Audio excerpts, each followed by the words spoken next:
Like an alien life form for your own tank, the Bristlenose Pleco indeed has a number of protrusions emanating from its snout that resembles bristles on a hairbrush. What makes them possibly more coveted than the common Pleco? Keep watching. Behavior and lifespan. For some easy breezy activity on the bottom of the tank to keep you occupied, the Bristlenose is second to none. Undoubtedly, you'll get a fair amount of questions from family and friends about this oddball, but that's what we're here for. However, they are primarily nocturnal and are able to stay motionless for hours at a time while they rest and blend in with their natural camouflage. They like to hide in the daytime and become active at night. Not only are they highly amicable creatures, but they also prefer to get social with your community too. The exception, though, is males. Males should be limited to one in the tank because they're very territorial and will undoubtedly squabble with one another, which you don't need if you're a newbie. Besides male competition, it would be uncommon to see any aggression between a bristlenose and other fish in your tank. Normally, you can expect Bristlenose Plecos to live for around 5 years and often beyond, but in the wild, they can live for up to 12. Tank requirements. In the wild, they come from the Amazon River basin, which has a moderate to high current with good oxygenation, but not a lot of direct sunlight due to the dense forest overhang.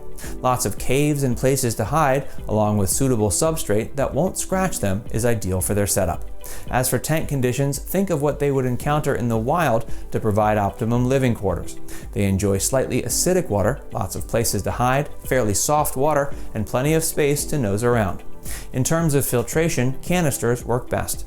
For substrate, consider dirt or clay with a gravel overlay, which works really well. Nothing too sharp, which can scratch their undersides. Water changes should be done at around 25% and bi-weekly or as needed. The minimum tank size needed is 30 gallons for a single Bristlenose Pleco. If you add more, add another 25 gallons if you want to house 2 or 3. As for tank mates, you should avoid having them in a community where anything is aggressive. Feeding.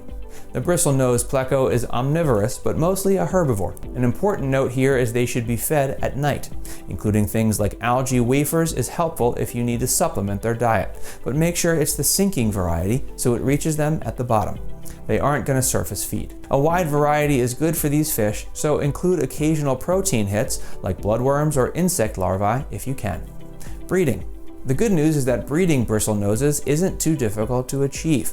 The main challenge will be getting those fry to maturity. However, saying that, it isn't something to consider unless you know how you will raise these fry and what you would do with them if you manage to achieve their growth as juniors to maturity. Females will lay eggs and males will fertilize them. After that, they will ferociously defend their eggs, unlike the majority of other hobby species who tend to eat their own eggs. You should not attempt to keep a breeding pair in a tank with other fish, as the plecos will defend and fight others to exhaustion or death in the pursuit of keeping their eggs viable. The Bristlenose Plecos are an amazing and interesting fish to choose from if you want some unusual bottom dwellers in your setup. Thanks for watching. And if you enjoyed this video, be sure to like, comment, and subscribe.